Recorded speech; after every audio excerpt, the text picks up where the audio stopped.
এই মুহূর্তে বিধানসভার ভেতরে ছবি আপনারা দেখতে পাচ্ছেন এবং একেবারে ঋতব্রত বন্দ্যোপাধ্যায় ফিরহাদ হাকিমদের সঙ্গে বসে রয়েছেন চন্দ্রিমা ভট্টাচার্য, সন্দীপন সাহা, ঋতব্রত বন্দ্যোপাধ্যায়, ফিরহাদ হাকিম, অর্থাৎ কালীঘাট তৃণমূল ছেড়ে একেবারে ঋতব্রত শিবিরে যোগ দিলেন চন্দ্রিমা ভট্টাচার্য। যে জল্পনা আগেই তৈরি হচ্ছিল চন্দ্রিমা ভট্টাচার্যের পদত্যাগের পর থেকেই যে জল্পনা চলছিল, একেবারে বিধানসভার ভেতরে ছবি দেখছেন।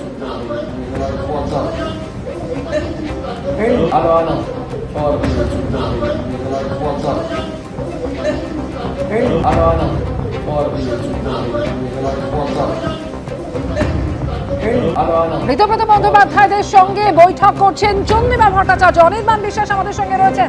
অনির্বাণ, অর্থাৎ কালীঘাট তৃণমূল ছেড়ে ঋতব্রত শিবিরে যোগ দিলেন চন্দ্রিমা ভট্টাচার্য।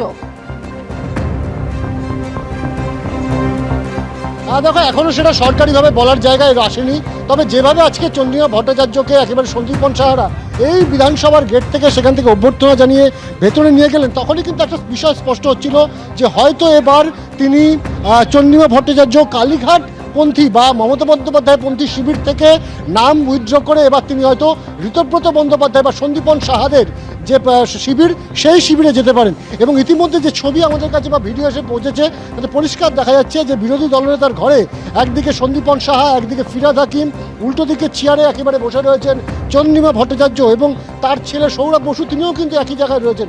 স্বাভাবিকভাবে যে অভ্যর্থনা আমরা একেবারে গেটের সামনে থেকে দেখলাম সেটা কিন্তু একেবারে ভেতরে বিরোধী দলনেতার ঘরে মিটিং পর্যন্ত পৌঁছে গিয়েছে। ফলত তার কিন্তু এই বিরোধী শিবিরে যাওয়া বা ঋতব্রত বন্দ্যোপাধ্যায় বা যারা নিজেদেরকে আসল তৃণমূল বলছে সেই শিবিরে যাওয়া হয়তো সময়ের অপেক্ষা মাত্র। কারণ তিনি আজকে বাড়ি থেকে বেরোনোর সময় কিন্তু তিনি বলেছিলেন যে কোনো কিছুই কিন্তু অসম্ভব নয়। এবং গতকালকে যে ঘটনা ঘটেছে সেই ঘটনা ঘটার পর থেকেই কিন্তু আমরা দেখতে পাচ্ছি যে কালীঘাটপন্থী যারা তৃণমূল তাদের যুব নেতারা তারা কিন্তু কাঠগড়ায় তুলতে শুরু করেছেন চন্দ্রিমা ভট্টাচার্যকে।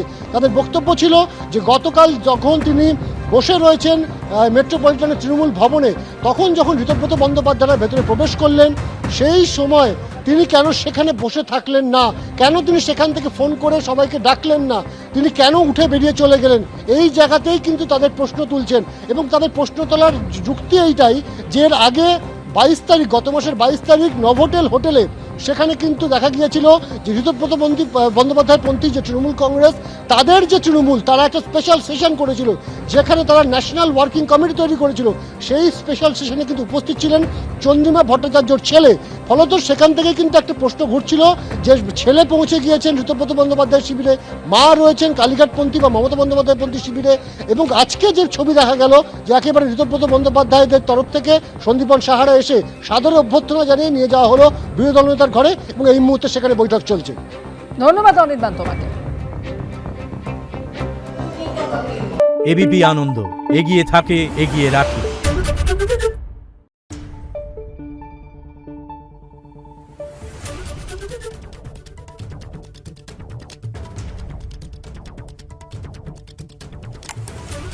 Thank you.